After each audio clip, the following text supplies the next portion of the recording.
So we are living, as it were, on many, many levels of rhythm.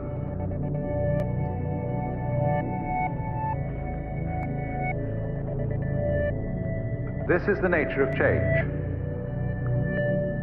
If you resist it, you have dukkha, you have frustration and suffering. But on the other hand, if you understand change, you don't cling to it, and you let it flow,